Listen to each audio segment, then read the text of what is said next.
saya senang sekali bisa kembali ketemu dengan teman-teman muda, sebagian dari PPI, sebagian calon anggota PPI. Aminnya keras bener tuh. Pengen jadi anggota PPI ya? Kan udah pelajar Indonesia. Cuman kalau PPI itu harus pakai paspor anggotanya ya, harus keluar dulu. Teman-teman sekalian, selalu menarik ketika kita bicara belajar, apalagi ke luar negeri. Banyak sekali di antara kita yang memang punya minat untuk pergi ke luar negeri. Mimpi pergi ke luar negeri itu mimpi banyak orang. Saya termasuk yang punya mimpi itu dulu. Saya SMA ingin sekali berangkat. Saya waktu itu SMA kelas 1, saya ingin ikut pertukaran pelajar AFS. Bahkan saya lagi ikut acara hari Sabtu Minggu, mendadak dapat kabar bahwa AFS sedang tes. Saya ngebut ke lokasi AFS, ternyata udah tes tahap kedua, padahal tesnya 3 tahap. 1, 2, 3 terlambat kan? Setengah panik, ini mimpi lama sekali, terlambat. Ketika sampai di sana, saya bilang saya mau ikut tes, dia bilang nggak bisa. Tesnya udah tahap kedua, Anda nggak bisa karena tesnya itu ada urutannya, nggak mungkin langsung kedua. Saya bilang itu my dream, saya ingin sekali, dan dia bilang tetap nggak bisa. Terus dia tanya, sekarang kelas berapa? Kelas 1. Oh nggak bisa kalau kelas 1, kelas 2 tahun depan. Alhamdulillah, jadi tahun depan ujian, dan alhamdulillah ikut. Tapi saya punya pengalaman, saya ikut Fulbright, daftar Fulbright, seleksi ketat, macam-macam panjang. Ketika saya tinggal di Jogja, waktu itu belum ada, nggak pakai WA, nggak pakai email, pemberitahuannya pakai surat. Jadi setiap pulang ke rumah, selalu yang dilihat itu adalah lemari tempat kalau ada surat datang. Kalau surat datang dimasukin lemari kaca. Lihat di situ nggak ada. Setiap hari, satu ketika lihat ada tulisannya Aminef. Nah ini dia. Dan ketika itu membuka surat itu dengan jantung yang berdegup berkali-kali lipat lebih cepat gitu. Ini mau tahu hasilnya? Dibuka dan keluar di situ. Di Saudara Anies Baswedan, aplikasi ini bersama ini kami sampaikan saudara tidak diterima. Lemes, les, tidak diterima. Saya terima itu, kemudian baca itu ya udahlah nasib, enggak dah. Saya lalu ke wartel di Kopma UGM, telepon ke kantor Aminef. Saya telepon, kemudian yang mengangkat namanya Pak Pit Hendrarjo. Dan Pak Pit Hendrarjo itu adalah koordinator untuk pengelolaan ini. Lalu saya sampaikan, saya Anies Baswedan, saya baru terima surat ini, saya ditolak. Saya ingin tahu kenapa ditolak. Terus beliau menjawab, oh baik, boleh diberikan nomornya. Saya beri nomor ininya, nomor pendaftarannya, nama lengkapnya. Kemudian beliau bilang, 10 menit lagi telepon lagi, nanti saya cek. Tutup, nungguin 10 menit. Itu 10 menit terpanjang dalam hidup. Serius, 10 menit kan nungguin. 10 menit lagi saya telepon ke Aminef ini. Beliau ngangkat dan terus bilang, oke, Mas, saya sudah lihat, jadi betul Anda ditolak. Karena bidang yang Anda pilih adalah bidang yang tidak ditawarkan. Jadi saya tanya, boleh gak saya ganti bidang? Boleh. Mau bidang apa? Lah yang ditawarkan apa? Lalu saya kemarin apply, gak cocok kok gitu. Terus beliau, Anda fakultasnya apa? Saya fakultas ekonomi. Oh ya udah, kalau itu ada international trade. Anda mau gak international trade? Mau. Ya udah kalau gitu saya pindah ke international trade. Nanti kami proses lagi. Lalu diproses lagi. Lalu saya dibagi wawancara. Lalu akhirnya dapat beasiswanya. Dan kemudian saya berangkat, saya sekolah, diurusi oleh Pak Pit ini. Dan kemudian saya serve di Board Aminef sebagai Board of Trustee. Saya atasannya Pit Hendrarjo kemudian hari. Beliau masih di sini, sampai sekarang masih di Aminef. Dan yang menarik, ketika saya sampaikan cerita ini, ada beliau di situ. Saya sampaikan berkali-kali kalau ada acara Aminef, saya selalu cerita tentang Pak Pit itu, dan beliau bilang saya tidak ingat. Tahu artinya apa kalau beliau tidak ingat itu? Rutin dikerjakan. Itu bukan hal yang luar biasa. Kalau ada yang telepon, saya dilayani. Teman-teman sekalian, ini orang-orang seperti ini ada di belakang layar dari proses berangkatnya begitu banyak anak-anak muda Indonesia. Karena itu, teman-teman sekalian, ketika teman-teman berusaha nanti mendaftar, nomor satu selain niat dan lain-lain adalah keteguhan untuk kerja tuntas. Jangan pernah menyerah meskipun dapat kabar buruk, terus kejar, terus cari kesempatan. Karena resilience, ketangguhan kita dalam mencari kesempatan itu kemudian terbukti pengalaman pribadi justru memiliki efek. Kalau hari itu saya kemudian sudah taruh lalu pindah, mungkin lain. Karena itu teman-teman sekalian, proses mencari belajar ke luar negeri dan lain-lain lebih dari sekedar mendaftar. Ini adalah ikhtiar yang Anda harus staminanya kuat. Dan insya Allah teman-teman semua di sini, di saat ratusan ribu anak lain sedang bersantai-santai hari Sabtu, Anda datang ke sini untuk mencari informasi soal belajar. Jadi Anda sudah terpilih dari sekarang. Yang milih diri Anda sendiri. Ada yang lihat informasi gak bergerak, ada yang lihat informasi kemudian bergerak. Jadi teman-teman semuanya, anak muda seperti disampaikan tadi Pak Ilmar, anak muda di Indonesia itu selalu menjadi penggerak. Bangkitnya Indonesia anak-anak muda 08. Kumpulnya dan menjadinya kita sebagai bangsa anak-anak muda. Bahkan kalau Anda lihat, ini kita berada di jalan namanya Jalan Jenderal Sudirman.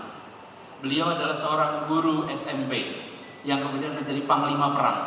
Kita biasanya kalau mengaku kalau guru itu nggak bisa jadi panglima. No, panglima tertinggi Indonesia, panglima besar itu adalah seorang guru. Dan beliau menjadi panglima usia 29 tahun menjadi panglima besar. Kita membayangkan Sudirman usianya 49 tahun. Hampir separuh atau separuh lebih dari usianya Soekarno pada masa itu. Dan Soekarno juga menulis pidato Indonesia Menggugat yang sangat terkenal, umurnya juga 29 tahun. Jadi anak-anak muda adalah stok buat masa depan. Karena itu buat teman-teman semua di sini, mimpilah yang tinggi untuk diri pribadi dan untuk bangsa. Anda bukan hanya berperan masa kini, tapi juga masa depan. Masa kini Anda bagian dari masyarakat, tapi masa depan Andalah yang nanti akan mengatur arah perjalanan bangsa kita. Karena itu mimpinya tolong yang tinggi. Saya sering pesan kalau pada teman-teman muda, karena dulu saya kantornya di sini, jadi urusannya sama anak muda. Dulu saya belajar di sini dengan pendidikan. Dream high. Saya kutip Michelangelo. Michelangelo pernah mengatakan, "What I am afraid of is not that you fail to achieve your dream. What I am afraid of is you achieve your dream and your dream is too low." Yang saya takutkan bukan Anda gagal meraih mimpi, tapi Anda berhasil meraih mimpi dan mimpi Anda terlalu rendah. Karena itu mimpinya harus tinggi. Yang hadir di sini insya Allah mimpinya tinggi-tinggi semuanya. Tadi disebut PPI aja semuanya pada amin. Semuanya aim high.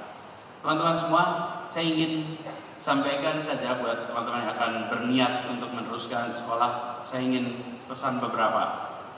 Bahwa masa depan kita diperlukan orang-orang yang kritis, orang-orang yang inovatif, orang-orang yang berorientasi pada membawa perubahan, orang-orang yang bisa menyampaikan pesan dengan baik, baik lisan, tulisan, ataupun dalam bentuk-bentuk ekspresi audiovisual.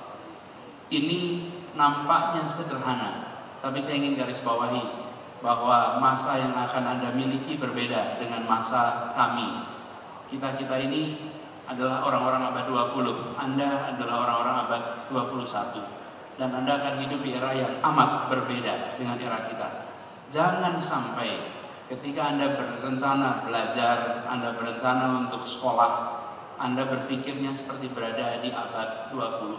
Seperti kita hari ini, tapi berorientasilah ke depan. Lalu tentang belajar keluar, teman-teman PP itu akan bisa share. tapi saya ingin menggarisbawahi beberapa hal. Pertama, belajar di luar negeri tentu baik. Tapi itu akan lebih baik kalau kita berangkat dengan kesadaran bahwa belajar di luar itu bukan sekedar kuliah, tapi membawa bekal yang banyak untuk kita bisa berkarya di Indonesia maupun di luar. Karena sekarang lokasi berkarya bisa di mana saja. Pak Dino Patijalal ini mengorganisir diaspora Indonesia, orang-orang Indonesia yang berkarya di banyak tempat di seluruh dunia. Dulu kita berpandangan kalau berkaryanya tidak di Indonesia berarti tidak nasionalistik. Tidak, kita malah membutuhkan orang-orang Indonesia di lembaga-lembaga internasional lebih banyak, di bisnis-bisnis internasional lebih banyak, karena mereka lah sebenarnya duta-duta kita yang permanen di sana. Menyusun kebijakan, Indonesia dimasukkan karena kita ada di sana. Tapi kalau kita tidak ada di sana, Indonesia tidak masuk dalam radar. Karena itu teman-teman semua, bayangkan berangkat keluar kuliah jangan sekedar soal ijazah. Kalau Anda cari ijazahnya, ikut saja program kuliah jarak jauh. Insya Allah dapat ijazahnya. Dapat ijazahnya. Kalau ngejar ijazahnya, apa yang nomor satu? State of the art knowledge. Anda belajar dengan ilmu pengetahuan yang baru di bidang yang Anda maui. Ambil yang terbaru. Ambil bidang-bidang yang di sini belum ada. Ambil bidang-bidang yang di sini belum terpikirkan. Ambil bidang-bidang yang belum kita laksanakan. Jangan mengerjakan yang sudah ada. Apalagi kalau ke sana studi Indonesia. Lah apa bedanya Anda belajar di sini? Nomor satu, cari bidang yang beda dan ambil state of the art. Kalau Anda ambil bidang misalnya civil engineering, maka Anda ambil bidang-bidang yang terbaru di dalam sektor civil engineering.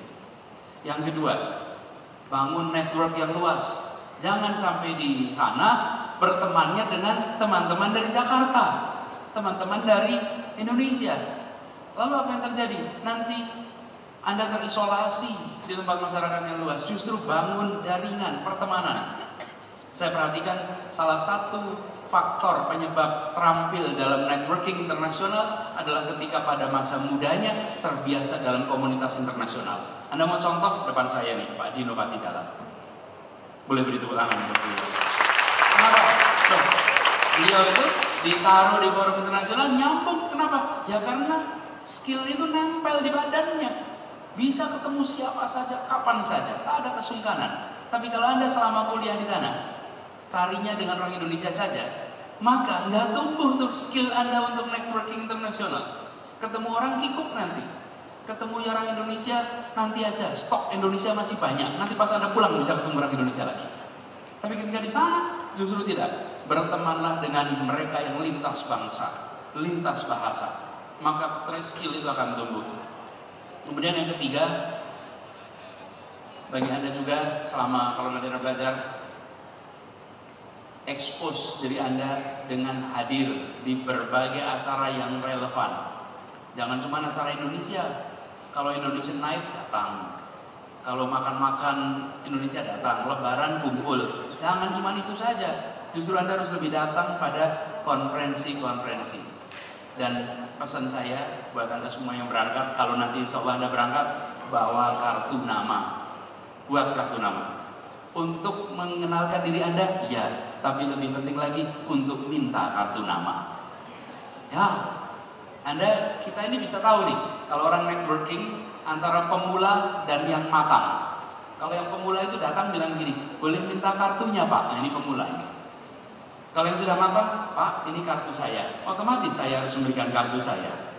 Jadi saya tidak dimintai, saya melakukan etikanya. Etikanya kalau saya terima kartu, saya harus memberikan kartu. Karena itu Anda bikin kartu nama. Sekarang juga Anda bisa bikin kartu nama. Dan teman-teman semuanya menulis. Tulis tentang Indonesia di tempat Anda belajar. Dan sebaliknya, tulis tentang tempat Anda belajar untuk Indonesia. Anda menjadi jembatan. Kenapa kok penting? Kita sering menganggap bahwa mari kita ke sana untuk belajar. Yes. Tapi juga jangan lupa, Indonesia punya banyak pelajaran yang bisa diambil manfaatnya oleh mereka yang dari luar. Tadi malam kebetulan saya barusan ketemuan namanya Profesor Cloud. Cloud ini sekarang pimpinan di ICRC di Geneva. Dia profesor di Harvard. Kita dulu membuat program di sini Southeast Asia Peace Lab di Jakarta tahun 2010. Karena Indonesia itu punya begitu banyak pengalaman pengelolaan problem sosial, konflik-konflik hingga muncul kedamaian, resolusi. Dan kemarin konferensinya dibuka oleh Ibu Menlu di Hotel Borobudur, konferensi tentang kedamaian dan negosiasi. Nah, ketika beliau datang ngobrol tadi malam agak panjang, beliau menceritakan betapa kami itu ingin belajar dari kasus Indonesia. Tahun 2010 kita bikin joint class. Jadi satu mata kuliah ditawarkan di Harvard dan Paramadina. Jadi mahasiswa Harvard kuliahnya di sana dan di sini, termasuk di Jakarta. Lalu kita ke Aceh. Indonesia banyak pengalaman, hanya kita kecenderungannya belajar dari luar, bukan menceritakan pengalaman kita kepada dunia. Karena itu kita berharap teman-teman nanti kalau belajar ke sana lakukan itu. Yang keempat teman-teman, bahasa. Kalau teman-teman itu berada di lingkungan internasional, maka keterampilan berbahasa itu diasah serius. Banyak yang sekolah di sebuah negeri pulang keterampilan bahasanya nggak kuat, betul ya? Kita sering saksikan kikuk ngomongnya, nggak boleh. Kalau Anda sampai dapat kesempatan ke sana, maka catat ini baik-baik. Anda berdosa kalau pulang tidak menguasai bahasanya. Anda berdosa. Berdosa bukan dalam artian agama. Anda salah secara moral. Karena Anda ke sana harus kuasai bahasanya. Kuasai bahasanya. Kita ingin sekali lebih banyak anak-anak Indonesia yang bisa menguasai bahasa internasional. Soekarno 5 bahasa. Agus Salim itu berapa? 20-an. 20-an bahasa.